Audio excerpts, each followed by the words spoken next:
Greetings, Patrick here, along with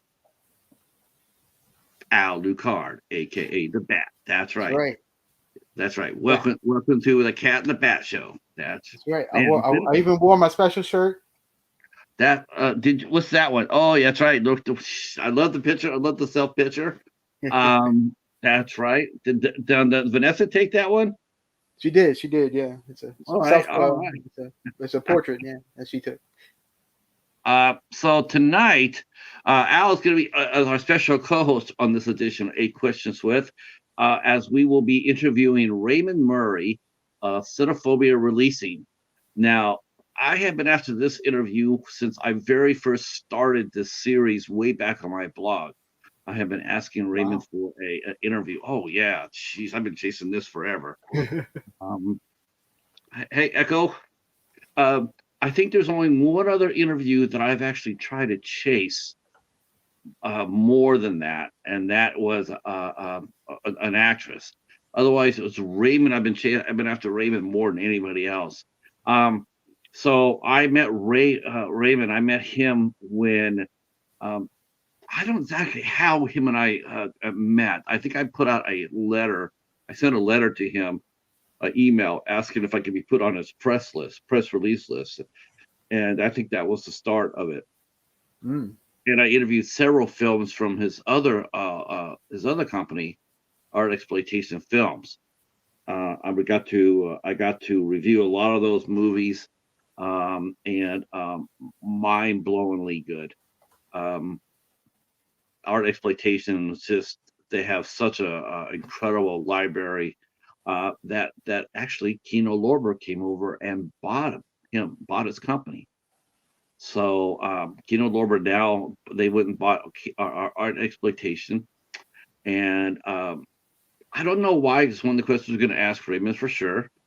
But I know that he was supposed to work with them. I think it was like a deal. It's like we're going to take your library and give you a job too. One of those Hmm. things. And which is common. That happens a lot. When you buy a smaller company, you tend to keep the people who made it successful. Um, Right. but Right. this is just my personal opinion, is the fact that I think that he got the itch. Like he got there and it's like, okay, well, you're going to be, maybe they have him going to be managing the catalog of art exploitation, but he wasn't going to really be releasing anything new. And I think he just got into his blood. And Mm. I think he just went ahead and he said, thanks, but I'm going to go ahead and go on my own. So he left and he started Cinephobia.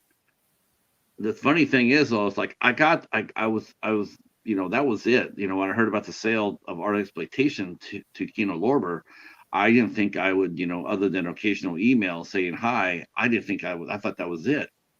I didn't Right. think there'd be Right. any more movies or anything else. I thought, you know. So imagine my surprise when I went to the mailbox and inside there was a package, and it was from Love Bandits, and I'm opening it up and I'm going like, I don't know who this is. I didn't know. I didn't know what this. I looked at it and going like, I don't know what this is. Look at the cover of it. Then I turned it to the spine, and then on the spine it was just like art exploitation with just enough changes. Hmm. And I'm going like, no Like, way, it couldn't be. So I got home, went upstairs, and put out his email. And says, "Are you back? Is this you? Holy, you know?" And he says, "Yeah, I'm back." And so I was really tickled. Um, and Love Very Bandit, uh, it's like he never left. cool. Awesome film from Argentina. Um, Ooh, uh, nice. yes, and it was such a good movie. And it was like it's and he's here. The doorbell has rang. Oh, I can't wait. This is gonna be a lot of fun. So put your hands together, share us out. Let us and let's welcome in Raymond Murray from Cinephobia Releasing.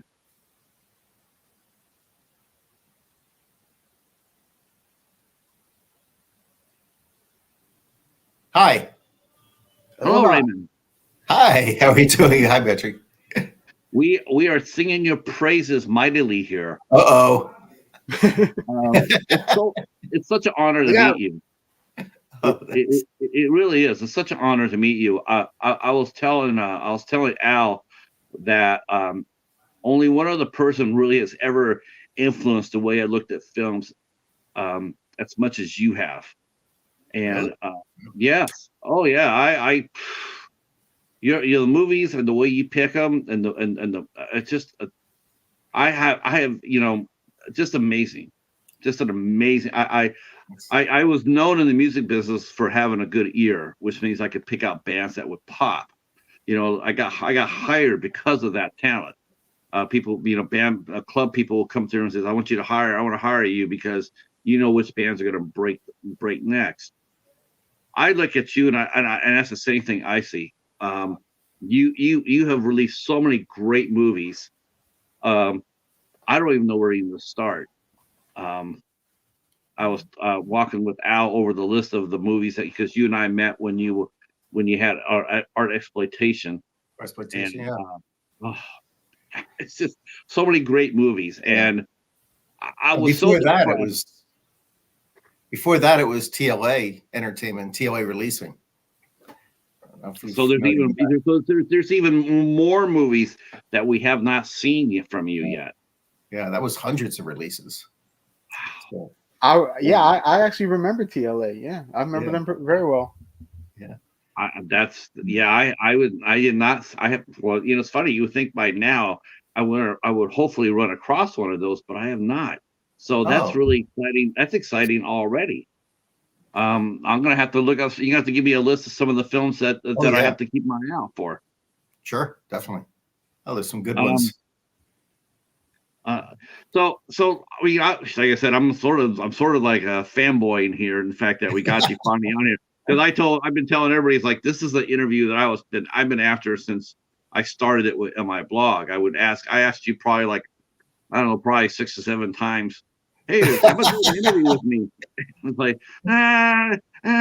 but you know what though? It's like that because we had Peter Castro on last Friday from Bayview Entertainment, and he says, we're not really known for being in front of the camera. We're always known for being behind it. Yes. And so I realize that, but I also feel too, in this day age of physical media being what it is, and the withdrawal of it, the suddenly shrinking of it, I think it's really important that we know as cinephiles how businesses work. How does distributing companies work? How do they pick the movies they're going to push for us to watch? And how can we help you do that as fans of films? Yeah. And now I know, like I said, I don't know much about TLA. So I guess that'll probably be a good first question to you, would probably be, how did you get your start in movies? I mean, like when you were growing up, what movies did you watch growing up influenced you to take your first step toward where you're at today? I would say it was The French Connection was my favorite film when I was a teenager, when that came out. And that independent American scene of the early 70s and stuff, that excited me. And then I became an usher at a movie theater in Center City, Philadelphia, that was oddly doing black exploitation movies. But then someone told me, oh, you shouldn't be here. You should be going down to the hippie cinema on South Street. So I went down there at 17 and I stayed there for like 40 years.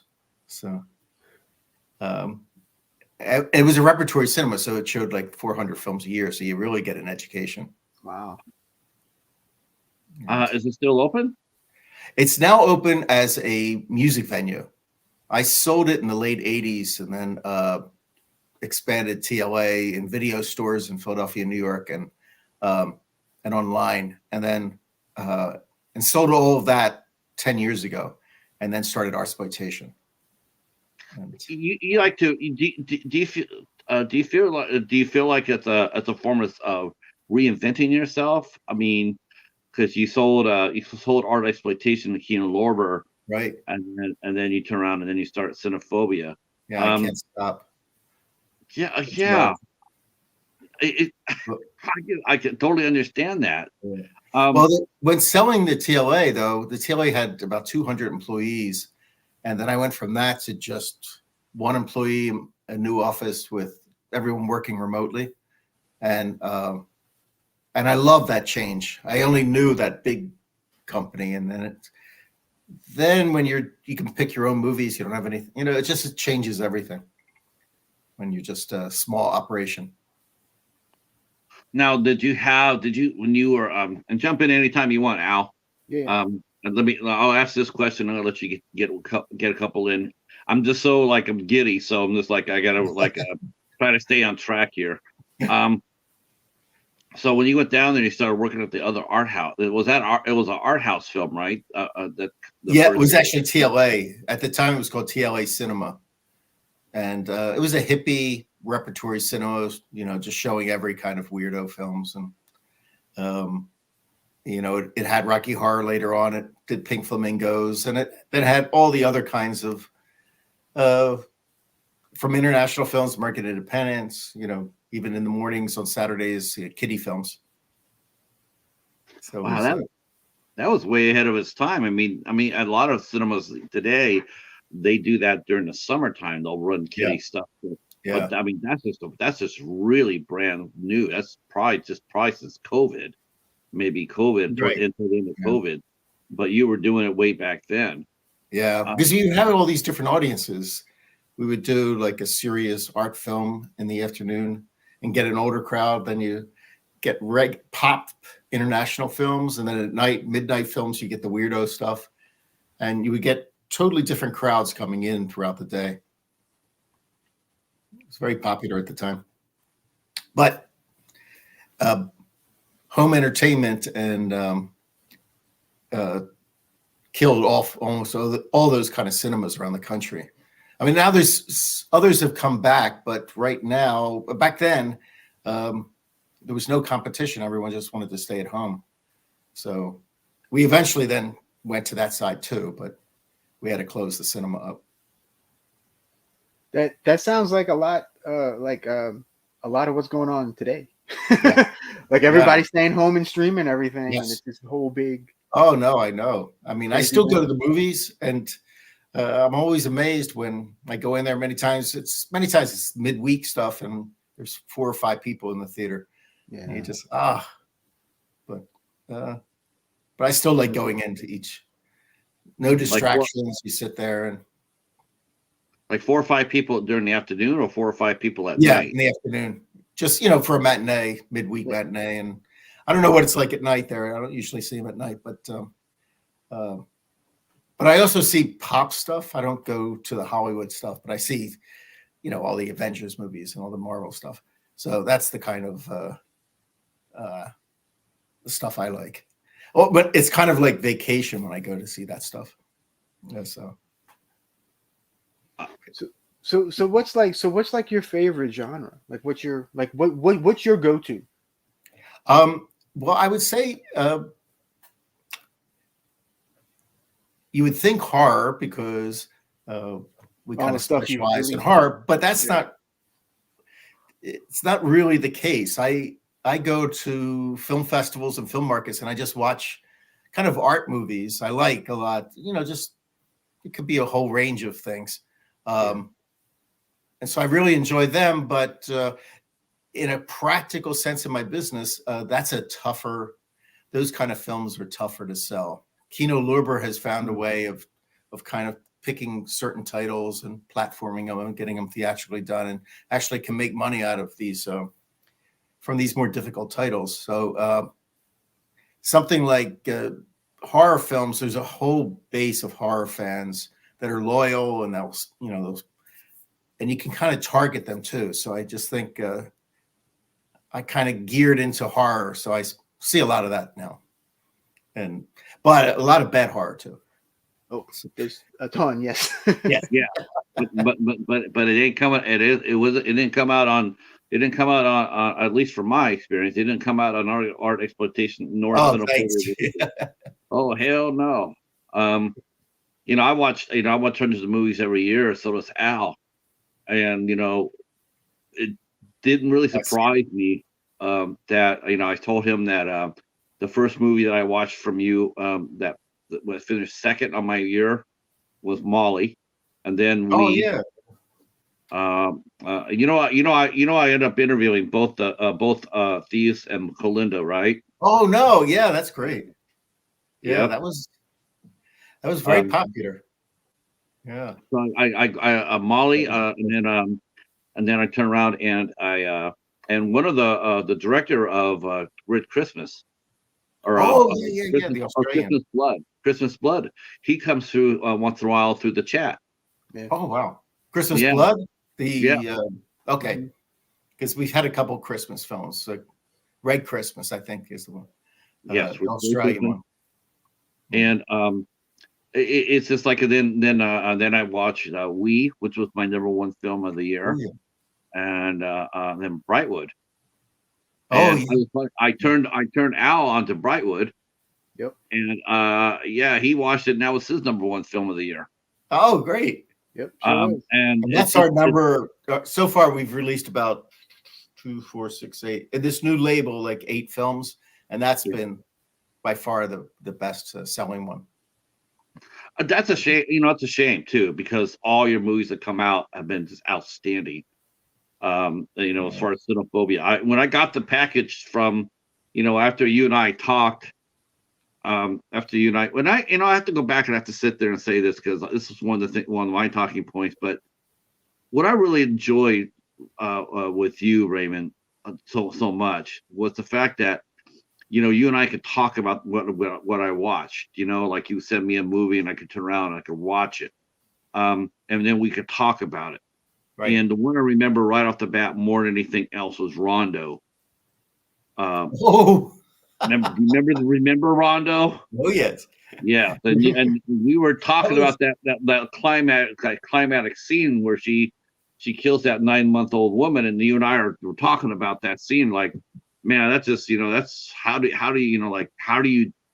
It was such a powerful scene. It was just like so unsettling. It really was. It's like, yes, she's not a good person, but her innocent child had nothing to do with it. But she still killed her anyway, and it's just like, man, it really boggled my mind with that, And I remember writing to you, and I remember our email was like, man, I don't know what to do with this. Yeah. I really love the movie, and I did, and I do. But that last scene just had me just like, fucked up. Yeah. And I and what's funny is like I'm telling Al too, is like I'm already going like, yeah, he's done some movies that will have you just shaking your head. And you can be a veteran of thousands of movies watched, but the movies that you pick to release on your labels will have you sitting there as a movie fan just talking to yourself. And I think honestly, I can't think of a better tribute to you and your ear and your eye than that. Oh, thanks. Yeah, I mean, sometimes they're not the most popular films, but it's my taste. If I have like a regular horror film that doesn't really break any new boundaries in filmmaking and stuff, or some weird little film like Rondo that you don't know where it's going and it goes into weird spots, I'm always going to take a Rondo. And even though it doesn't fit into a natural niche, I loved it. Yeah, it was. Yeah. Frustrating. I don't think I've know what the director's done since then. I don't know if he's done anything else. I don't know. I thought about going back and I thought about going back and look at some of those movies that I reviewed and seeing where those directors. I know that Thieves is still working. Colinda is still working. I know for the two of those, I know Gizmo's still working. Renard, I know he's still out there. Yeah. It's a tough business to keep. Many times it's a lot of these films, the director, they finance it through the 3 F's: friends, family, and fools. And then they sell it and they don't really get a very big return. And then that's it. They make one movie and they owe a lot of people money. So it's a tough thing to keep on staying in the business, especially directing. What is so is the extreme is the wrong word, but is the the rougher stuff is that something that you look for in a movie? No, Or not really. I'm like I've kind of gotten desensitized by sex and violence. So Yeah, when I have I get problems that. today with Amazon and iTunes, I mean, just recently there's a glimpse of a frontal part of a penis in one film that goes for a half a second, and iTunes rejected it, and we had to pay another $900 to edit that out. Jeez. And you forget that you're upsetting. You know, the morals have tightened up a bit over the years, even, and so I kind of like it that I still upset people by this choices of the films, especially the violence and sex. You know, it's like, but one of the great ones, I don't know if you guys have seen it yet. It's A Coffee Table that's coming out in March. It's a Yeah, Spanish. what did I say about that movie, Al? Oh yeah. Yeah, yeah, Oh, yeah. You had definitely mentioned it for sure. yeah. Yeah, So that's that movie. That movie. You sent me in a screener for it. yeah. Yeah, and that movie fucked me up. Yep, Yeah, that was his That, exact not word. not much. I don't get sick to my stomach watching a movie. I've never gotten sick at all. But that movie had me walking toward the bathroom. That I movie could had use me. that. I should use that on the cover of the DVD. You should. Yeah. Uh, that what a heartbreaking movie. Yeah. Utterly And heartbreaking. Al, you haven't seen it yet? Not yet. No. Yeah. Just We got to just get from what Patrick has told me. Yeah. we have you have to put Al on your press release list. Oh, sure. Raymond. Definitely. You have to make that happen. He's an Good. excellent reviewer, and he really has a great eye and a great ear for good films too. You know, a lot of the movies that he watches are, you know, very much like me in the sense that we don't watch the popular shit. We like the art exploitation stuff. We like the Yeah. cinephobia stuff. You know, we're Yes. sitting here like you could be sitting there. You could be sitting next door to me watching Scream 6. But me and Al, we're sitting over here watching Brightwood. Yes. You Great. know, that's where we'll be. Definitely. We need more of those. Yes. Oh, and you did see the review, the interviews that we did with Dane and Max. I have not. No. Oh, I'll resend those to you. Oh, great. Oh, good. Yeah, Yeah. we got to interview, and I'm supposed to get a hold of Dana, but she's a little busy right now. But Okay. Dana said that she'll come by and pay us a visit too. Yeah, and I Nice. think they're working on another film, so that's good. Yeah, They're very talented. very talented. Yeah.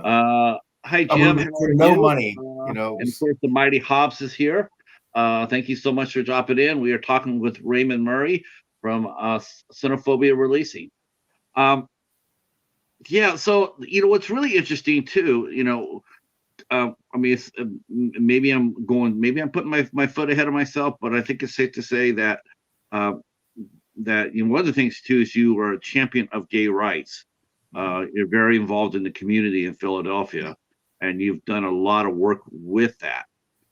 When did you realize that was who you were, and were you surprised by the lack of representation on the screen? And was that one of the things that motivated you to become involved in movies? Uh, it's complicated. I mean, early television, when I was a kid, I knew I was gay by looking at the guys instead of the girls, even when you're very young. And then when I got down to TLA, and I saw kind of like Boys in the Band and things like that, which are kind of a negative portrayal, but they're portrayals you still embrace because you don't see anything else. So, and then I was watching films for years, and then I ended up writing a book on gay lesbian cinema called Images in the Dark in 1995. And it was like an encyclopedia of films up till then, 1994. And since 94 till now, I mean, there's been a tsunami of gay themed titles. But back then, you were kind of always searching for things. It wasn't really that prevalent in movies anyway. And then when we started TLA, releasing, I started out by releasing art movies, and that didn't work. And then we started doing a little horror, and then we did gay, and those were the two that really clicked. And so we became kind of big players in the gay male world of kind of feature films from like 2000 to it's still going on. TLA still exists. So, but I sold it at 14. So, but it was a lot of great films. I was gonna say, growing up, I mean, it wouldn't have been that much for us, it wouldn't have been much for as far as straight gay cinema. There just wasn't that much there. No, It was no. such a neat market. Yeah. Yeah. Killing His Sister George and Satyricon, Fellini Satyricon. I mean, there were several films, but there weren't that many. Nighthawks was an independent British film, but in the early 70s, it really didn't take off just yet, gay cinema. So it was the pickings were hard to find. But now it's like every film has some gay subplot or character or something like that. So it's changed a lot. Yeah, I was talking before, and I reviewed it too. It was a movie that it was a first for me, and I watched and I reviewed a Latent Image. Oh, yeah. Yes, and you go in there, and I was watching it, and what made me nervous about the movie wasn't the movie itself. Is that I had never written about it. I've written about the subject, or talked about it. So I was really, like, I didn't know exactly, like, the term I used for it. And it's like, I hope this, and I said, I hope this doesn't offend anybody, but I said, this is my first queer horror. Yeah. I never heard the term. I just came up with that. So that's what I went with. And I said, this is a really good movie. It is a really good movie. And I thought the co-lead, Josh Trank, I thought he could have been a little bit stronger as far as the acting goes. But the movie itself overall was really strong. Yeah. I mean, it's real strong, and it has a really dynamic ending. It's like, it's a fucked up ending. But it's a great film. It is a great film, not a good film, but a great film. And it was my first experience with that kind of film. Oh, okay. I never had reviewed anything like that before. You should see. It's not on the shelf. It's not on the shelves. Even when I went down to the video store, that wouldn't necessarily be on the shelf. I wouldn't see these type of movies. No. And but there's a film called now I'm drawing a blank on it, of course. Death Trap from the 90s. It's similar to the Latent Image, in which it's two people battling, and it's got writers involved and stuff, and a little homoerotic undertones and things. It's so, if you haven't seen it, Death Trap is great. Yeah, I was gonna say. I mean, there's been, and probably more in British cinema. What country do you think has made the most strides to be more inclusive of gay cinema? Oh, U.S. I think by far. I mean, UK similar too, but those two countries are the ones that. Because I used to run the gay cinema, the gay film festival here in Philadelphia, as well as the International Film Festival, and the submissions, it's like 80% American films. So it's still tough in a lot of other countries to get, because a lot of other countries depend on subsidies from the government. And so, a lot of these countries, they don't get it when they tell you the theme of the film. So I've seen horror directors, they'll sit there and say they're not allowed to do, to get that subsidy. They're discouraged from including certain types of scenes and characters. Yes, it's like, exactly. It's sort of like, I want to make a horror movie where someone's going to get their throat slit. Well, we have a problem. We want our killer to be naked. Yeah. We can't give you any money for that. Exactly. That's the case. Where in the United States, it's all it's all privately funded. So if you can get someone to agree, you can do whatever you want. So a little bit more freedom. But, Interesting. yeah. So my question is, so right now Brightwood is streaming on Tubi. So what are your thoughts on like the streaming platforms like Tubi or Plex, or is that something that you champion, or is that something? Oh no, I think it's great because during the exploitation days, we didn't do too much with the AVODs. We just kind of, if we could get a Netflix deal, great. If not, it went out on transactional Amazon Prime and things like that.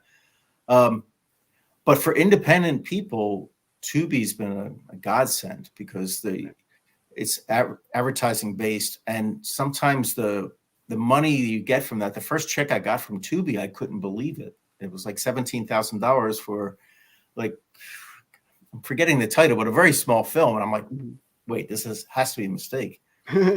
But now, so it's really helped independent film. You start with, it's usually 90 days after your first release, like on Amazon Prime and Apple TV and Google, that you put it out on Tubi.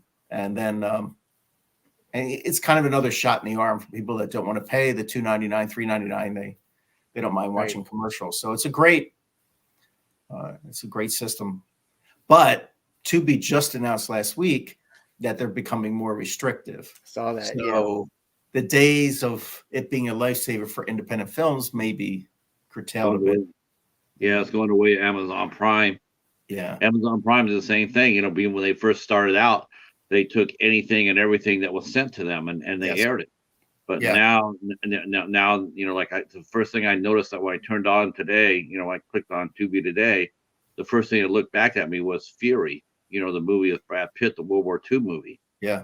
And then when I was watching the movie I was watching called I'm Haunted, all of a sudden here comes ads for Fox programming now on Tubi, with just brand new recent shows. And and it's just heartbreaking to hear that, because it's like, I don't want that. I don't need to see that. They don't necessarily need to be on Tubi. They got their own different platforms. Exactly. Leave Tubi alone for the independents. Yeah. And it's just it really is. It's almost like cutting your nose off to spite your face as far as Tubi goes. We don't want to see that happen. That's the thing that happened with Amazon Prime. But Netflix, in the earlier years with Netflix, they were champions for independent films and foreign films and gay films, and they were wonderful. And then, of course, they restricted it, and they said, no, we're doing our own content, or we're just making exclusives with the big studios and things. And their whole focus on independent film and things just disappeared. So it's, you're always battling. As an independent distributor, you're always trying to find ways of, how can I get this out? How can I get eyes on these films? And without huge advertising budgets, and so how do you do that? Like you, it's the press is a big thing for it, and then our advertising kind of limited these days to Amazon Prime and Google boosting and things like that, and Twitter, but or X, and so you have the advertising with that, and then you hope some of the platforms kind of generate their own interest in the film if they promote the title. So and social media, of course, and we try to do that. So, but it's never easy. Brightwood was the biggest one for us, but Dane actually did his own PR on the film, social media. I mean, so we paid him and said, "Hey, do your own social media," and he did a brilliant job, and it got a lot of people to see this film. Yes, he has, and the word of mouth of it is strong. Yes, I know that I've been I'm sure Al can tell you this, but I was like John in the wilderness, yelling Brightwood, Brightwood, Bright. But that's the movie but that's the movie I thought was the best. I mean, when I watched it, I'm just like so blown away by it. I'm going like, that's the movie of the year for me. There's not going to be any other movie, and there wasn't. That's the thing. What it was like, I watched other movies too, and it's like, nope. It's like it's so good. It's so strong. And it's it's like how do I get people to watch this movie? How do I get because they're sitting over there watching the usual sprack, Yes. Scream and The Exorcist and all that other stuff. It's like, man, how could you guys? I don't look. I'm all for mainstream movies, to watch. I mean, I watch a few myself, but man, the resistance that you get, when you tell someone that, hey, take a chance on some indie cinema. Yeah. Oh, I mean, am I wrong, Al, or do you feel? No, it's terrible. Yeah, no, it's absolutely horrible, and that's why, like, when I do my reviews, I always try to do something no one's heard of, or so I'm just to try to get it out there. Yeah. And we like Patrick and I help as much as we can, but Yeah. No, it's great, and it's just not an easy thing, but you do have the loyal following, so you hope to build on that and bring on new people and keep it a going concern. But sometimes these films, it takes years to recoup your investment. If you do, as some films never do, but it's rarely that you can you hit a home run. So Brightwood was a good one, but still, it's actually probably made its money in the first 8 months. So that's good. 6 months even. So, but everything else, it's a tougher business that way. I'm going to bounce through the chat real quick and catch up a little bit as far as some of the comments go. We're talking about let's see. Hey, Stephen, how are you? Hobbs is here. Hobbs is commenting about some of the movies in the community that have been covered that were in the gay lesbian community. Titan, Bodies, Monster, the Eileen Warnos movie. Yeah, that was a while ago. Rocky Horror. I mean, Climax. I don't think Climax. I didn't really see Climax being I didn't really see that. I saw that as more mainstream, but more weird. Yeah. But Rocky Horror, yes, we talk about Rocky Horror, but Rocky Horror is a very old film. I mean, it's and it's like, yes, people still talk about it, but it does seem, but there's nothing new to go alongside it. Yes. There's nothing new. I mean, we're talking about Rocky Horror today, but there's never been a movie that came close to matching it. No. And that to me is like, with all the creative minds that we have today, you would think there would be a new modern Rocky Horror show, but there really hasn't. And no studio. What studio has pushed a movie like Rocky Horror Picture Show in the last 25 years? Yeah. I mean, I can wait for the answer. I would, show me another movie that's come out that's been like that. No. And I think we'd be waiting a long time. As Titan goes, let's see. There's some other ones. Raw. Let's see. Anna and the Apocalypse. Again, though, it's like, again, those movies. That one got away. I made a bid on that, but that went to a much bigger company. You saw that as a hit right from the beginning. So that's really, really one of the other things I really wanted to talk about too is walk us through. I mean, you go to the different, like AFM, right? Is that where people? So, what do you write down movies? I mean, how do you keep track of these movies that are coming up? How do you know what movies are coming? And can you walk us through a day of you going to AFM and what you do is that I keep a database of all these new titles as they're coming up, and mostly through film festivals and film markets and from the sales agents that send me information. So I compile all this stuff, and then if you go to AFM, or I'm going next month to the Berlin Film Market, and then you have Cannes Film Market, and you have all these things where the films are really fresh and no one's really seen them before. And so I spend at these markets, I spend 10 hours a day just watching movies. And in these markets, you expect to go into a theater, watch something for 10 or 15 minutes. If it's not for you, you leave. So there's constant movement in these screening rooms. So you can get to see a lot of movies during the day, because sometimes the very first shot you say, oh, that's not for me, and you're right for the door. But in others, it takes a little while to do it. But I just like, it's a discovery of finding these films. I got to mention one thing that Hobbs did say 100% right. There's a young filmmaker in Mississippi named Christopher Moore. We got to talk about him real quick. He is a gay film director as well, and he made a movie called Children of Sin, which is an excellent film. I was like my top 3 the last. Oh, I haven't seen it. Yeah. Oh, I'll send you the link to it and the interview. Yeah, he's fantastic. He did a movie called Triggered, and then he did Children of Sin. I know he's got a new one working on right now. It's fantastic. Children of Sin is fantastic. Great. Good. Wow. That there. Yeah. But the thing is, though, it's like, could we do a top 20? In the horror community, could we do a top 20 gay and lesbian film? Maybe in that community they could come up with a top 20. But as far as mainstream goes, could we get a mainstream reviewer doing a top 20 gay and lesbian horror list?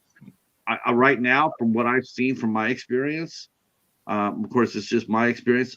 Other people might say differently, but no, I don't know anybody here that can put together a top 20 gay and lesbian film that they've seen within the last year. I dare say even the last 5 years. I think it is getting better too, but it needs to be. We need more visionaries such as yourself to because you give us the movies. You push them out there. You sit there and say, look what we got.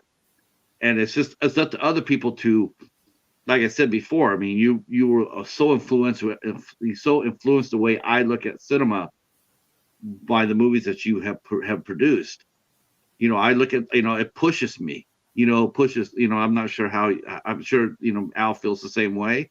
But it pushes me to take more chances to sort of like be like you when you walk at AFM. I mean, you walk through and you look at different movies that nobody else is going to look at.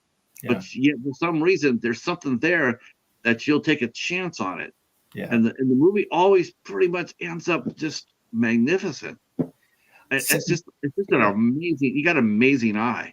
Well, one of the things that I don't really care about is the budget. So a lot of the films you see are really low budget films, but it's the creativity of the filmmaker and the actors that kind of overcome those financial limitations and end up making a really interesting film on a very low budget. And those are kind of my sweet spot.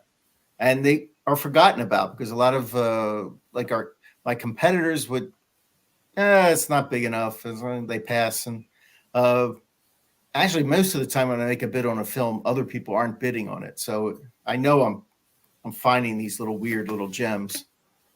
I always think of it as going into a used record store and looking for something interesting, and then you find it, and it's like, that's it. It takes a while. Now, when do directors know who you are now? I mean, if I'm an independent director, we have a couple in the chat here. I saw Chadwick here, and Michael Menard was here. Do the directors know who you are? I mean, do they? I think they know more of the companies that I've run, because I kind of stay in the background a lot. So I mean, I deal with it, but I don't really. Now with Cinephobia, I'm much more involved with the filmmakers, and even with exploitation. But with TLA, I was kind of a hands off. It was a bigger operation, and so they knew TLA for the gay filmmakers and some of the horror film festivals filmmakers, and then exploitation. It had an unusual name, and that kind of clicked to a lot of people, and it made it sounded bigger than it was, because people, exploitation, yeah, and you would get a lot of filmmakers saying, "This is the film I just made is an exploitation movie. You have to watch it," and because they think that way sometimes. It's great. So they came in there thinking that their movie was that type. Yes, that's got to be But It now, fits the crowd. whether they were or not, but that's got to be sort of it's got to be rewarding. Oh yeah, And when they when they definitely, walked in there, said that. yeah.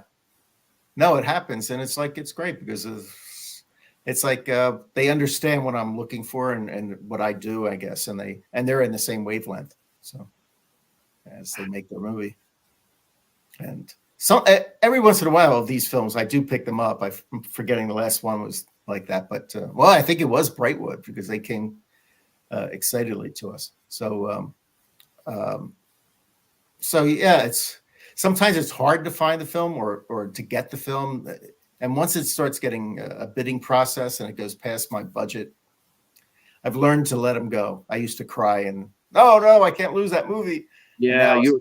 okay. There's another one down the pike. I saw that you commented that on Instagram about a movie that you thought should needed to be released, but it was just slightly above what you had. You couldn't get it now.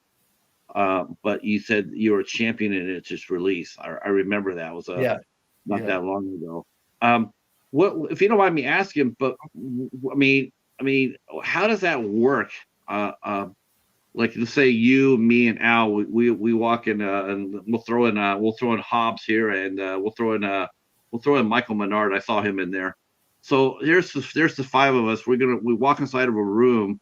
Now, do you watch movies together with other distributors, and then make like sealed bids for the movie, or how does that work? So like if you wanted the movie and Michael won the movie and Al won the movie, how does that work to where you get to how do you figure out how much money to bid for a movie? Oh, it's a crapshoot. It's in your head. You think, and you can be right or wrong. So it's. I stick to a general budget, and I go up and down on it depending on the need. But so let's say a couple people are bidding on it. It's actually like an auction because it's like I'll say $15,000, and so we've got an offer for 20. Can you give me 22? And then sorry, someone just came in for more. And so you really go as far as you can.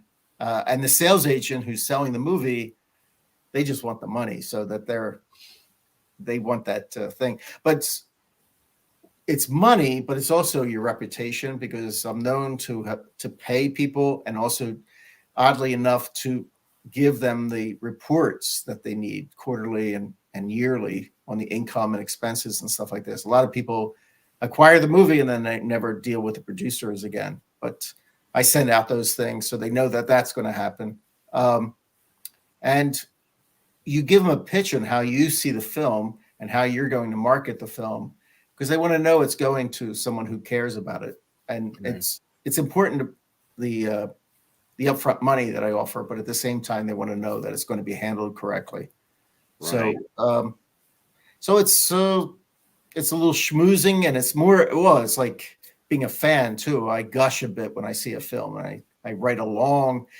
Most film distributors don't write so much, and I write a lot, so I write a long interpretation of the film, and I send it to the filmmaker or producer, and it's like, this is why you should let me distribute your film. This is what I see in it. That's so cool. So it's a whole mix of different factors.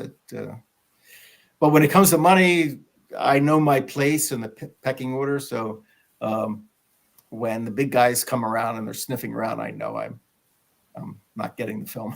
So, oh man! But they don't usually. My level of films, it rarely happens. But every once in a while, they snatch something.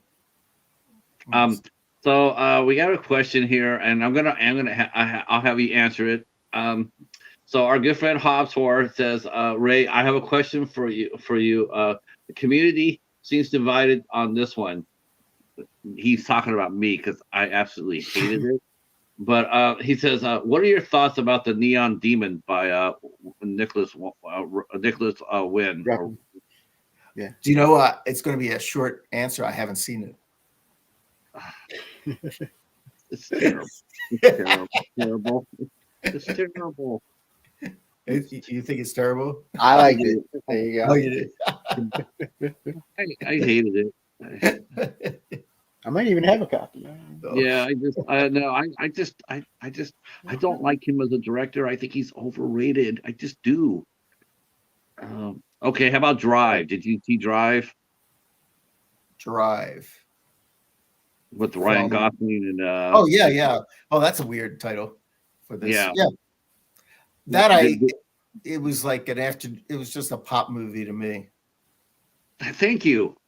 Thank you. It's like Because I you go watched back it, there, and forgot if you about it. watch that movie on disc, if you watch the disc and the special features, that there's like an interview with him. I swear to God, he thinks he's made the second Citizen Kane. I'm not kidding you. You just listen to him talk, rant about his movie, and he's it's like the Ten Commandments, Citizen Kane, and Casablanca all together, and it's like, dude, I hate to interrupt you, but it No. ain't. No. Now, what kind of movies do you? I mean, let's talk a little bit about the advertising aspect of that, because you mentioned that, and that fascinates me too. Is like, before you could see the movie on network TV, you would see print ads, you would see trades, you would see magazines such like Fangoria, Yes. but all those things have just like, Oh, it's gone. how do you advertise? Like how like you mentioned, let Dane promote Brightwood. But what is Cinephobia? Let's just talk about the glass table, since we'll be talking about it a lot in 2024. How are you going to promote that movie? How do you have a marketing plan? Do you talk with peers? How do you come up with how do you promote a movie like that's made in Spain? How are you going to promote that movie here in the States? Well, you're right. It used to be a lot simpler years ago because we used to have a budget for I think it was like $1.50 for each unit we think we'd sell, and you have an advertising budget, and then you went to all the different press, and you just had print advertisements, and it was easy. And now it's so much harder because you really are concentrating solely on the internet, and it's a little harder to gauge its effectiveness and whether you're reaching the right audience for these things. So a lot of it is hit or miss. But we do the Amazon and the normal players. We do the boosting and advertisements and promotions and things like that. And we try to narrow it down to our audience, because that's the good thing with like Facebook. You can get down to the age of the person, the sex of the person, their interests and their kind of films they like, and you can really get our film in front of them. Well, that's the ideal thing, and then hopefully they're interested enough to rent it. But I won't say it's a crapshoot, but it's a lot more difficult now than it was before, because you're just kind of throwing money into the internet and hoping that something sticks. Yeah, and then you're fighting the algorithm and all this other ridiculousness, and I hate promoting. It's awful. So I keep it. We spend the money, but you just hope that it's spent well. You never know in advertising.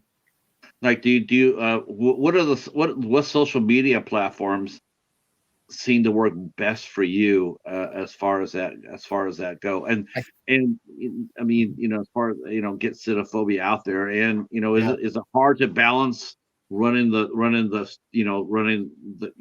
doing, you have to be your own, or you do your own press, so is it hard for you to balance working social media? Do you have certain days that you work on it, or do you have people working on it for you, or it seems to be rising in importance more and more every month. And that's kind of what I'm missing. I mean, I'm for the next couple of features, I've hired a couple different people to promote the films, because I don't think I've been doing all that great a job. So some other people are doing it. So that's good. Dane is going to do the coffee table. So who's going to do it? Dane Elkar, the director of Brightwood. So I said, you did so good. Could you do this other horror film? He said, sure. Because you could do it any time of the day and you do stuff. And he's really creative with all his promotions and things like this. And he gets it out there. That movie needs to be pushed. Yeah. It deserves it. Yeah, it really found that audience, though. It was good. It's like, I wasn't sure. When I picked it up, I loved it, but I didn't think it was going to do that well, because it's just two people walking around a lake. So I thought, people aren't going to get this film. And Oh no, I was actually thinking about the glass table. I'm thinking. You paid Dane to promote Brightwood. Oh yeah, he's going to promote. I'm thinking about how you're going to promote the glass table. I'm Oh, thinking yeah. that movie needs to be experienced. Yes. See, the problem with that You're a film, or horror the fan? challenge, is that you Yeah. can't reveal the plot, or you can't Yeah. reveal the horror.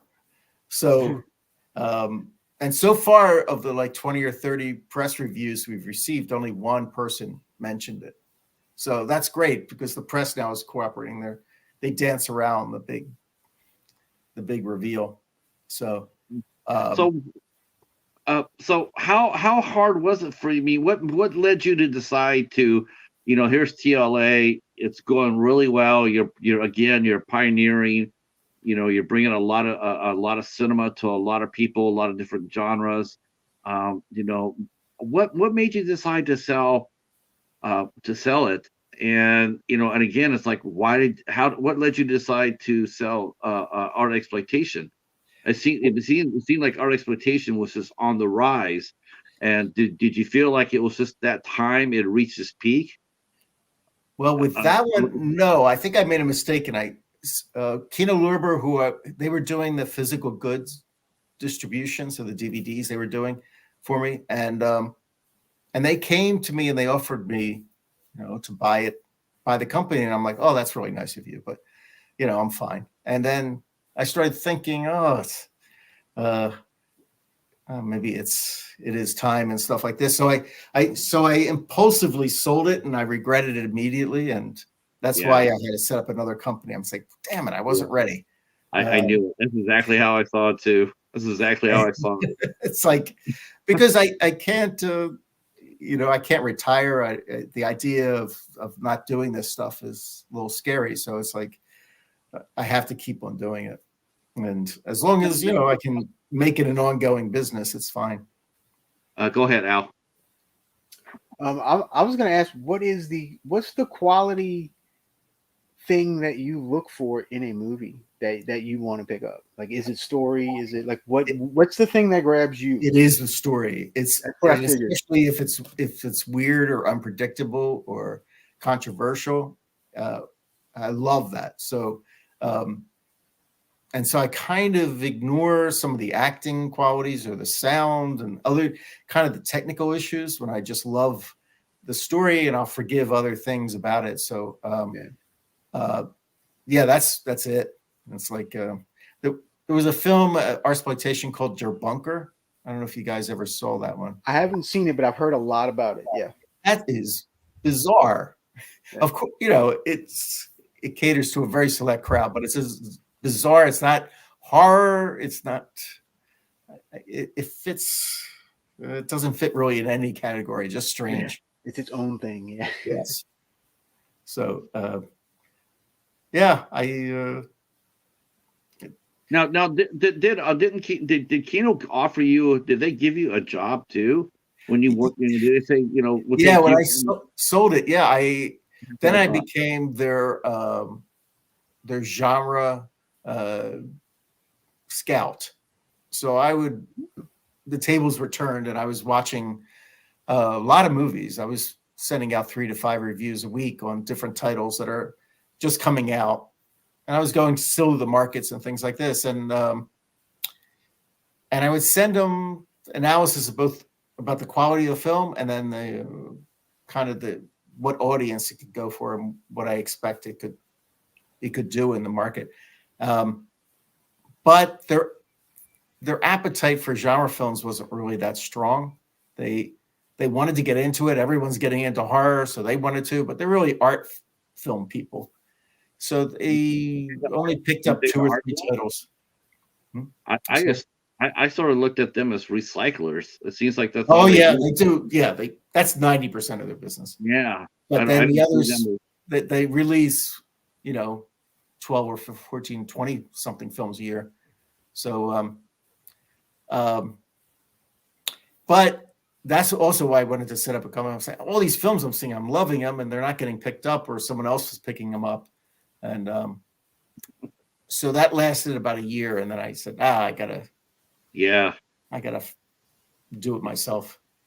So you didn't. So they didn't mind you when you said that.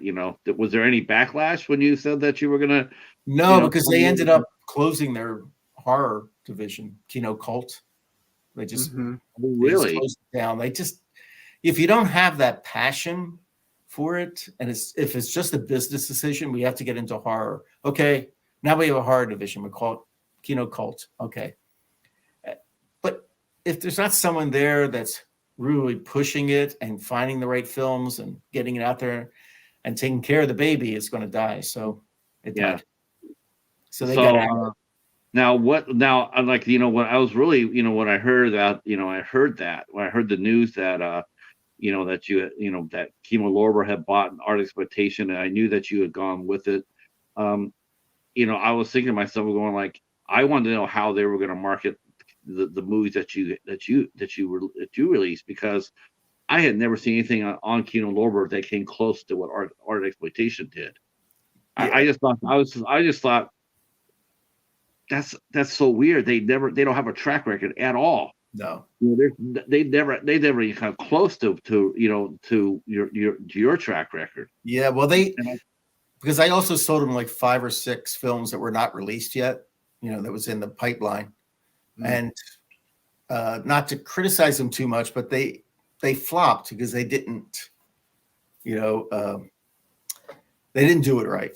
You have to be more guerrilla-like. You have to get out there with, and come up with things and work a film. But they're just used to a certain system, and these kind of little films that have a specialized audience that just didn't fit with them. So it was just a very bad marriage.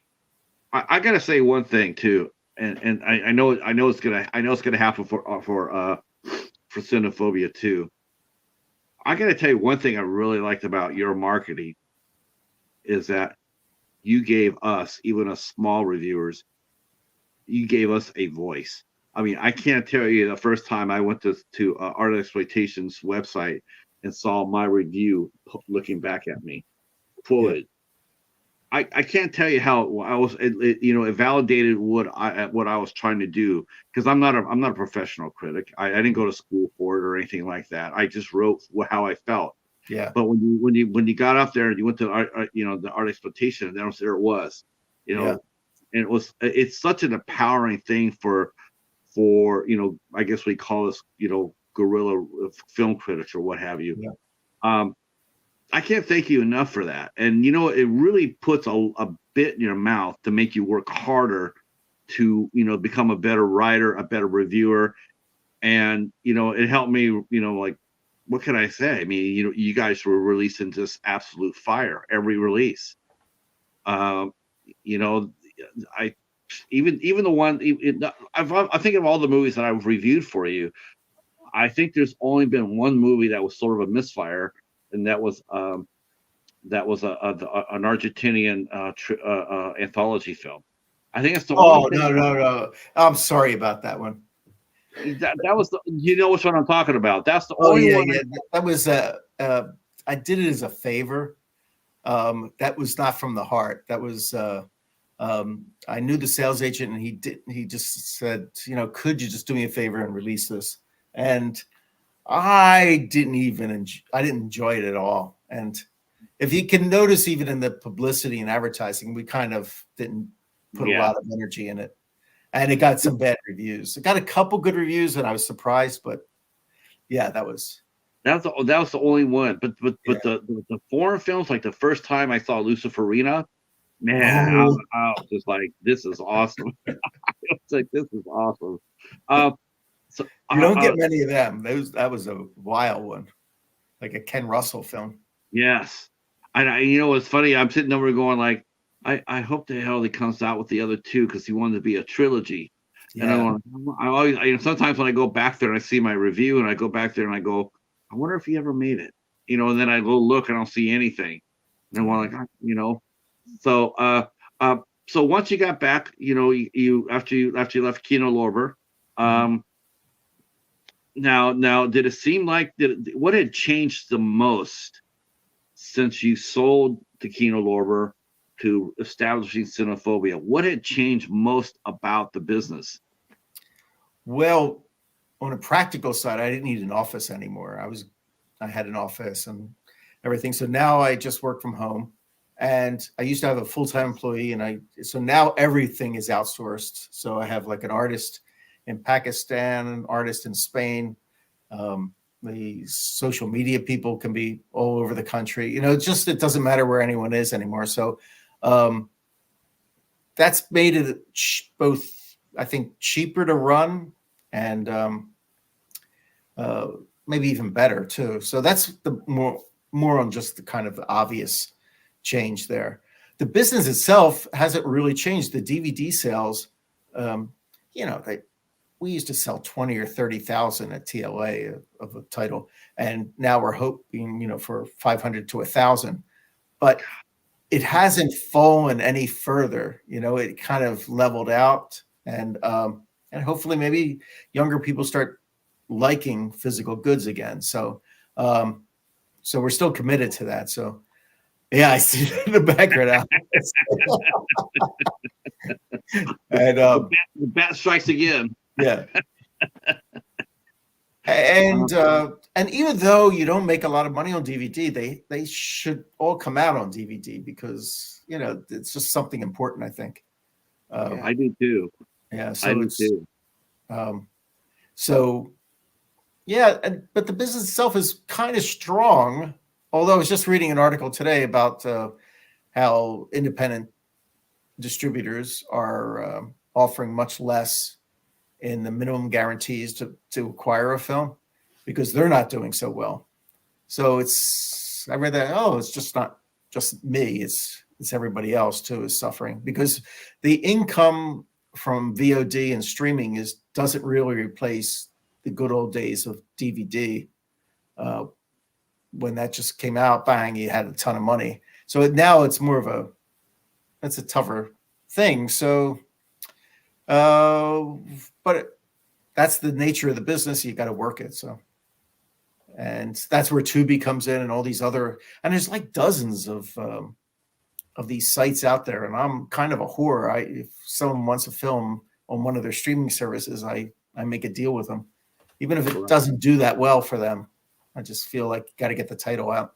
Yeah, at least it gets it out. I mean, people can discover it that way. I mean, right. That's why I looked at Tubi. That's why I look at Tubi. I'm like, I see that as a tremendous, like, a fertile, scouting ground. Like, who's out there that's new, who's out there that's exciting, and that's how I look at Tubi. That's how I look at Tubi now. Yeah. But now they're switching it around to where it's now going to be like Amazon Prime. And and you have a feeling that maybe hopefully Plex will step up there and take it over. Yeah. Now, hopefully Plex, hopefully it'll be a couple of years before Plex goes that way, and by that time there'll be another one out there selling itself for independent film. Yeah. But it's such a tiresome thing, though. You have to chase all these other companies. You have to go ahead and follow. Go from Tubi to Plex, from Plex to whatever. And it's just frustrating as hell. It's like, just leave it alone. If he left it alone, it'll grow. We could actually, like, why couldn't Tubi be like an Amazon where it's like this movie, buy a copy, go to this link, and buy a copy of the movie. Yes. Why can't Tubi do something like that? Right. I mean, Amazon, it worked for Amazon. Definitely. And then Amazon forgot its roots. Yeah. The love for foreign cinema is another thing I wanted to touch bases with too, because you again, not only is your eye strong for just independent film in general, independent horror, but your foreign film. So let's walk through that a little bit. Now, where do you go for those? Do they come to you here in the States, or are you flying across the pond to the different festivals over in Europe? How do you find how did you find The Glass Table? That was at the Cannes Film Market. So that's in a basement, the market, and the festival with all the celebrities and the lights and the red carpet are above us, but we're down in the basement watching movies and making deals and stuff. So and there, they show like 800 films, in dozens of screening rooms there. And but I saw that, and I ran to right after the screening, I ran back upstairs to the sales agent, said, I got to have this film. You never should do that because, of course, then he starts calling his other people and start making a little bit of a bidding war. But I still got it. So, because I just thought, this is it. That's the Cinephobia film. So is it fair to say that you don't have a poker face when it comes down to negotiating? That's my weakest thing. Yes. Because I'm still a fan. So it ends up, I kind of start telling them, what's so great about the film. And I had someone I knew said, you should pull back a little and kind of, like you said, a poker face, but I don't have it. So. That's so, you know what though? I got to respect that. I got to respect the enthusiasm because that's, I think that's what we all do, for the most part. That's what we all do here. Like when I don't know. Well, I don't know. I mean, I guess yes, there's some people here that do the same thing. They get a franchise or a film and they champion it. That, they do. And I like that. I'm like that too. I mean, I get a good film I like, and, I really like it. I champion it. I get it out there and talk about it all the time. Yeah. So I get that. But you're right. It probably would be behooved to walk up with a poker face, say, yeah, it's a nice little movie. Yeah, we might be able to do some business. But inside, you're jumping up and down, going like, hell yeah. Yeah, I know. But that was a no-brainer film. I mean, that to me was like I had to have it. So, well, you mentioned earlier that for the what was the film? Let me go ahead because I don't want to just like. Let's see. Do the sales agents appreciate your enthusiasm, or they just don't care? They're just all about the money. Oh, they're both ways. Some of them do, and others are there. They just, it's like they're just bottom line. But luckily, there are enough, especially in the smaller companies, that appreciate your. It's still about the money, but they'll make us negotiate. A little nicer about it. Knowing it's somebody really likes the film.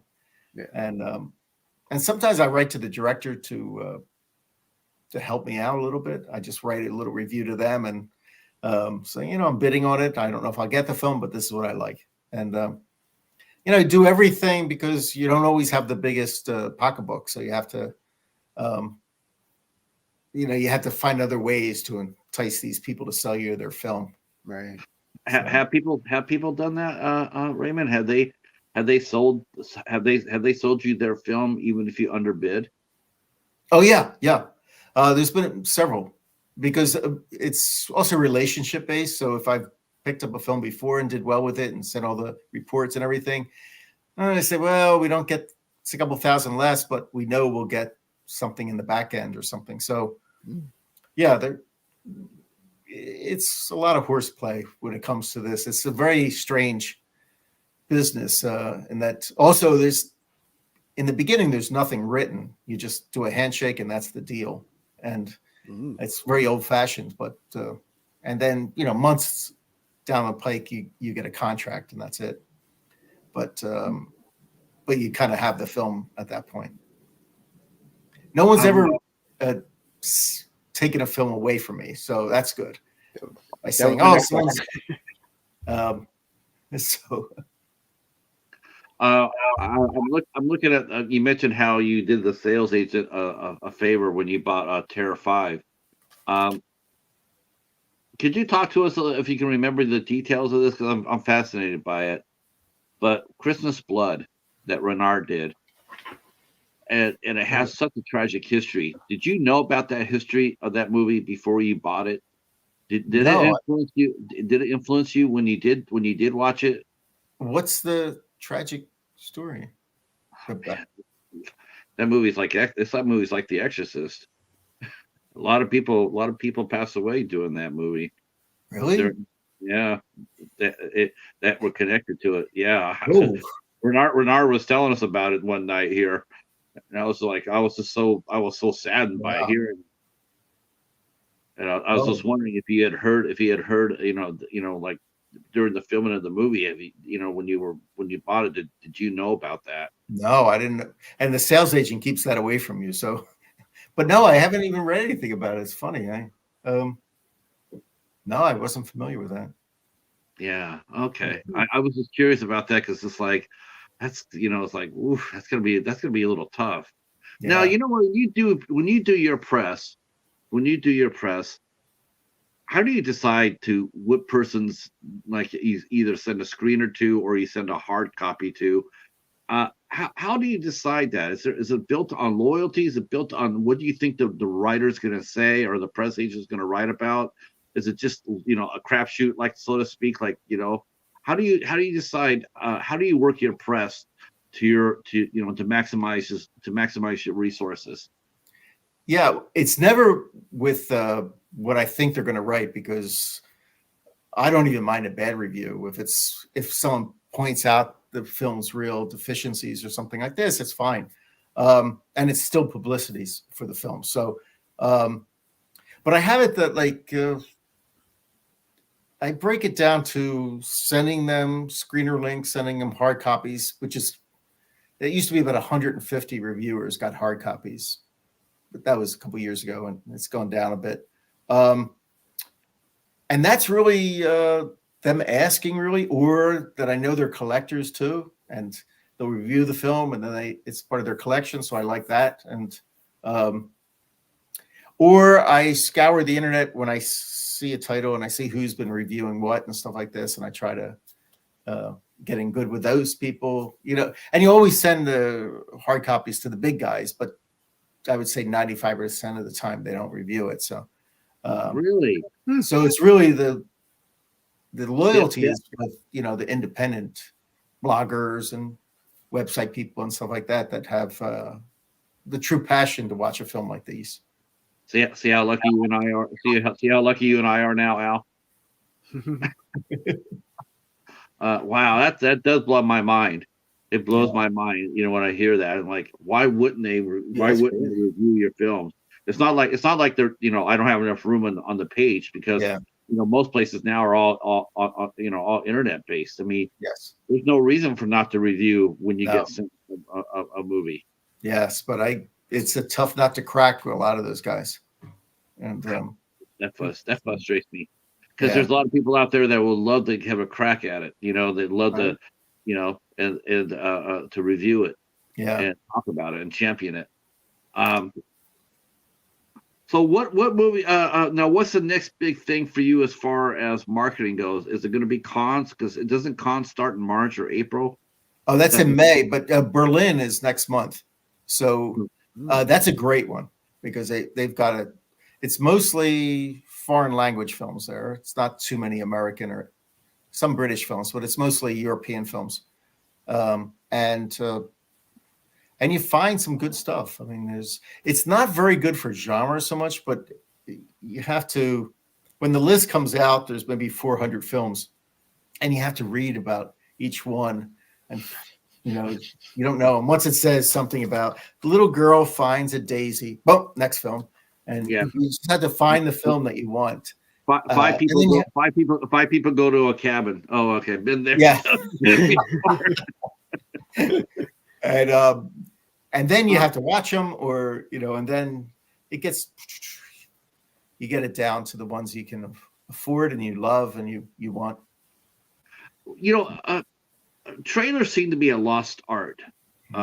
Making a trailer seems to be a lost art, and a lot of times that's how you watch a trailer and it attracts you to the film, or a synopsis on the back of a DVD cover. That also seems to be a lost art as well. Yeah. Why do you think that is, and can it be recovered? Because a lot of us here in our little community, we do a lot of blind buy. We don't know about the movie. If it looks good, cool. Whatnot. If we see a good trailer, but like I said, I mean, a lot of the trailers today, they either tell the whole movie in 2.5 minutes, or they're so freaking generic and they play the same generic music over it. Oh my God. It's you find yourself tuning out of the trailer before it's finished because it all sounds and looks the same. When did that happen? And what do you, does that play a part into the movie? how the trailers play a part into that? If you see a good trailer, does it intrigue you into Oh watching? yeah, it that's the best, I think. Uh, Softening the ground for the release is the trailer. I mean, people, they see it and it gets to you, and you like it. But you're right about how the lost art, because it's now structured. I mean, even a good trailer today is really just a little exposition in the beginning, and then a whole bunch of fast cuts, and then something that shocks you at the end, and bang, you're out the door. And it's very it's a factory like thing. You're right that there's not a lot of creativity, and it's a shame because now we do it in house when we have to do a trailer. I have some artists that do it, but if I could afford like a big house that does it, I don't know if they do any better, but so I don't know about our trailers. We just we sometimes take them from the producers and don't edit them all, and other times we kind of play around with it, because trailers also in the old days they were 3 minutes. Now they're 1:40 to 2 minutes at the most. They've gotten shorter. Yet they still can tell the end of the movie in those trailers. It's like that in Hollywood films, because I go to the movie theater and you see all these, and you say, "Oh, I saw that movie now already after watching the trailer." And the trailer is supposed to excite you and not give you enough information, so you want to see more. Right. And a lot of them, they just spoon feed you. So, and we might be guilty at that at times too. So it's tough. You got some more It's questions? Yeah, is there a certain foreign country that just keeps putting out just like bangers after bangers? They change, because like Argentina was coming out with great independent horror films, and then it dries up. And Spain is probably the strongest in the European countries for horror. They have a strong horror sense there. They have good horror film festivals and audiences. So, and then France, not so much. Italy is starting now. They've started going back again to horror and stuff. So it kind of goes back and forth. Korea, that was so hot several years ago, and now when Korea was hot, yeah. And then it just kind of dies out. So everyone has their season, it seems like, and it comes and goes. Yeah, Interesting. Yeah. I got one for you. So we know you love the movies that you bring to us. So what other distributors companies are your favorites? Like my favorite is I'm saying that honestly. My favorite is like IFC Midnight. I love everything they put out. Yes. What do you like? What are like your peers or your competition? What other what distributing companies are your favorites? And some of the movies that they've released. Yeah, well, Strand Releasing. I don't know if you're familiar with them. They, to me, are the classy independent. They've gone through all these years staying as an independent. They have a good eye, and they veer towards gay films and also to classier international dramas. Not so much genre stuff, but I always watch them, and I just think they just do a beautiful job in finding interesting films and then releasing them. And other than that, I mean, you have, I'm trying to think of the things. It's a weird business because you're not very friendly with your, at a screening room, you can nod to your competitors, but you don't really say anything to them because you don't want to give anything away. So I was actually thinking Breaking Glass is pretty well done. Oh, yeah. And that comes from a former employee of mine who runs that. There you go. Really? And yeah, he's taken a little bit of the old TLA philosophy, and he's morphed it into his own little company there. So he's very good. We call that a coaching tree, where there's a big main head coach and there's other people that follow their trail. That's cool as hell. Yeah. So Breaking Glass has your thumbprint in it. Oh yeah, yeah. That's cool as hell. And, see what I'm talking about, everybody? This is what I'm talking about. This is exactly why I wanted to get this man on the show. He is amazing. He's got an amazing eye, an amazing ear. It's magnificent. It really is. As far as film goes, if you're into independent, you're into something new. If you're, all the people I hear talk about, how, all I read this week was all about how people just hated Night Swim because it was so generic. Yeah. And all I want to do is just get up there and say, well, why are you keep spending your money on that product? You know what you're getting when you're getting a movie from that studio. So why do you keep throwing bad money after good or good after bad? Why aren't you going ahead and taking a flyer and investing it in watching a movie like Brightwood or a movie like Love Bandit, which was a fantastic film, by the way. That was the first film he sent me. The Goldsmith, fantastic film. Goldsmith is a trippy movie. Yeah. Has stars one of the original stars of Suspiria is in the movie, and she rocks it. Absolutely, she is crazy. She steals that movie. She steals that. It's like, but nobody talks about it. Nobody's, you're too busy watching. Now we're talking about David Gordon Green getting kicked out of Exorcist. Who didn't see that coming? Why are you investing all that time into it? Come over to the good side. We have cookies. Yes.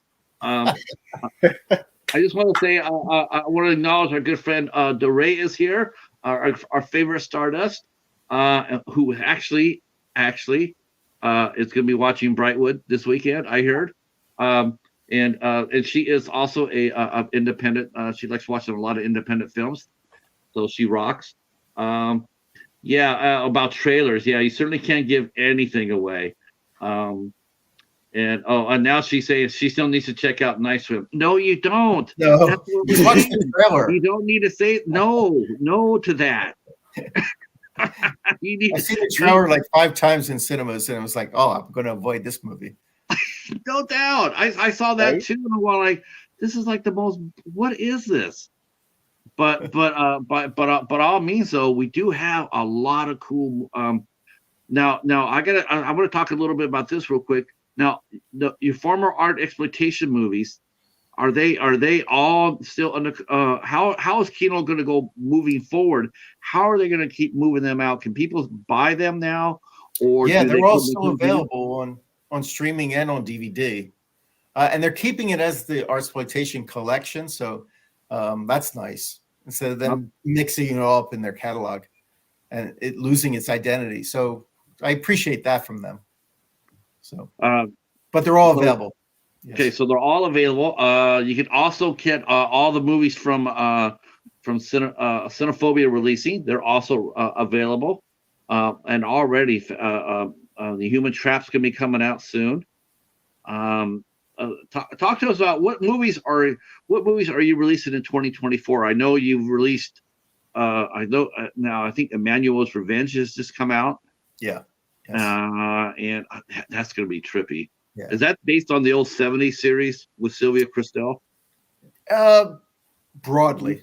Loosely, yeah. Okay. They take it and then they create a pretty good thriller aspect to it. And so I went in there thinking it was just going to be a cheesy little sex film, but it was actually really entertaining. So, and with some sex in it too. And so that helps. What else? We're releasing Lie With Me, a French film. That's in February. And then in March, it's going to be not the Glass Table. What am I thinking of? You said Glass Table come out in February, right?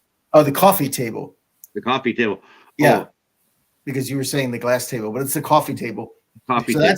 That's in March. And then we have a really strange little title called Queen Tut coming out in April. And it's like a kind of a family-friendly drag film. So it's not my cup of tea, but I enjoyed it. So that, and then I don't have anything after that. I'm going to go to Berlin and start shopping.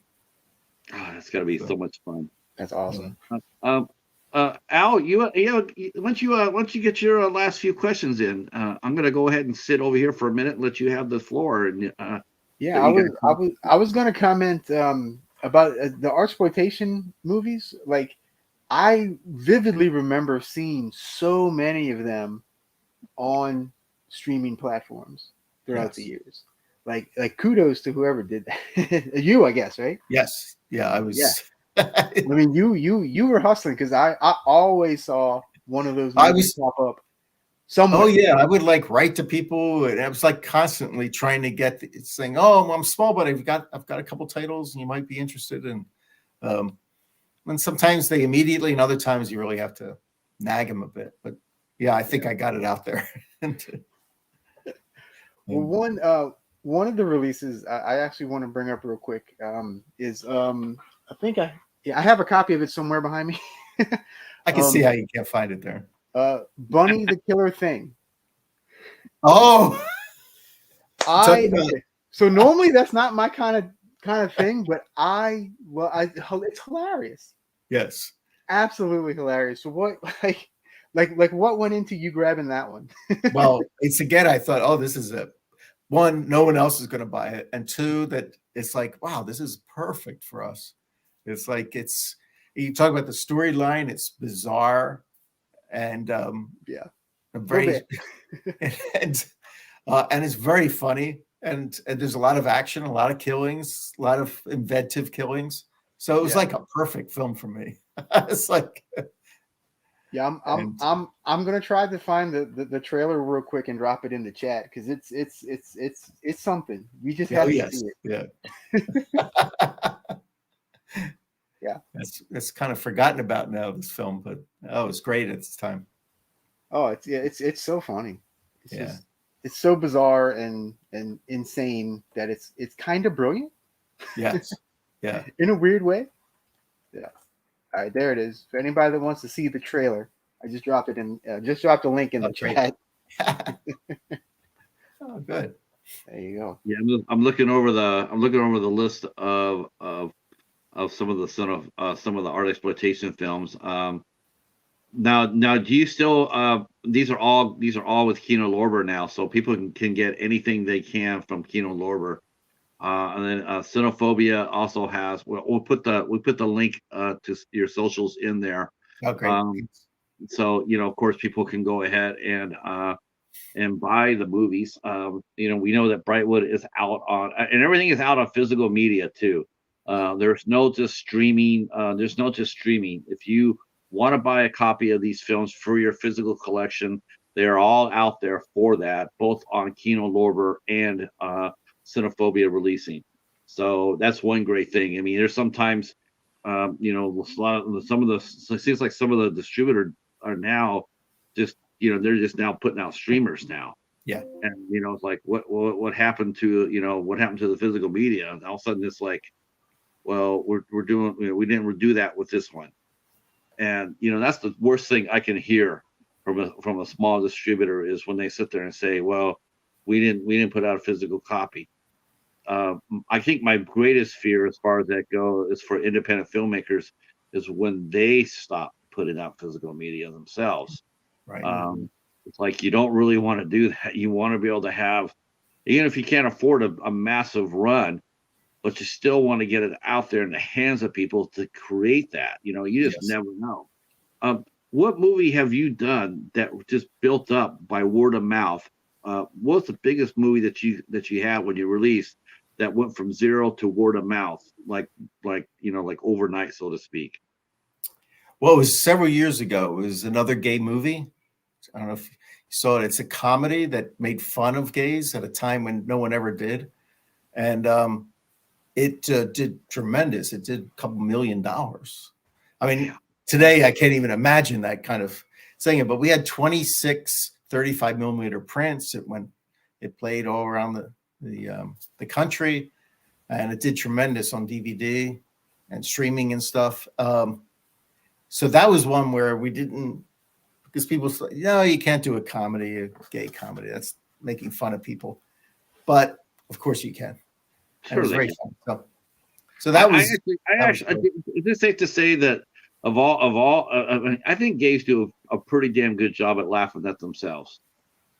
You know, Oh I've yeah, a lot of my friends that were gay in the club business, they had no fun. I mean, they were, you know, they were open minded, yeah, you know, and you know they weren't defensive, you know, and they understood the difference between humor and ridicule. yes, And yeah, I'm not surprised. yeah, yeah. No, it's on a side thing. I kept all my old issues of National Lampoon, and so I've been going through them every once in a while, and I find the humor there is different. It is making fun of people. It was all by straight white men making fun of anyone who wasn't that, and it was kind of mean spirited. But Yeah. something like Another Gay Movie wasn't mean spirited because it was like all in fun. Um, so there was something different about it. It was still loving, I guess. And Right, so right. um, that was our biggest film ever. Um, you have one last question. Does anybody in the chat have any questions for our guest, Raymond Murray? If you have any questions at all, feel free to drop them in the chat. And Al, I'm going to let you ask the last question of the show. Well, it's not really a question; it's more of a comment. But I just want to thank you for giving us all these awesome kick-ass movies. Oh, thanks. Yes. Thank you so It's because of people like you that we get these interesting, crazy movies. And you know, without these, like I don't know, like I don't, I appreciate it so much. So thank you. Oh, great. Thank you. Yeah. Oh That's yeah, great. that's a great way. I feel the same way as you know, Raymond. I like I said, I mean, you've actually influenced how I look at film, how I approach it. You know, and I can't thank you enough for that. I mean, that's a tremendous gift, Oh, thank you. and I'm sure I'm not the only one that you have done that for. And I'm sure there's people in the chat that are going to find out. Yeah, I I can't thank you enough. Um, just tremendous, just tremendous films, and I know you're going to keep them coming. Oh, yes. I can't stop. That's what we like to hear. That's right. All right. So that's going to wrap us up here. We will be back tomorrow, though. We're going to be back tomorrow at 3 p.m. That's right. We're going to be back on a Saturday matinee show. We're going to be talking to the lovely Elizabeth Chamberlain of the film Grotesque and I'm Haunted. A lot of fun. A lot of fun. I watched I'm Haunted today. That movie, that's a tour de force. Just pretty much just Elizabeth, and she does an awesome job. And She's really great. Yeah, she's good. she's really yeah, she's really strong. She's gonna be she can also sing. We're gonna be talking to her, maybe get a couple of songs from her. And we'll be here tomorrow at 3 p.m. Eastern time. At 12 noon. And then on Tuesday, the 16th, we welcome in actress Susan Gallagher will be our guest. And Susan is a fine actress as well. She has appeared on many, many films, including the TV series Cobra Kai, where she plays the character of Lynn. So that will actually be our second Cobra Kai cast member to come visit us. So I'm very grateful for that. Yeah, Raven, thank you so much. You and Al, stay right where you're at. I'm going to turn to the chat and say thank you so much for coming out and supporting the show. I appreciate it. Thank you to those who are watching the replay. I really appreciate it. And share it out. We'll talk to you soon. Okay. Thanks. Bye.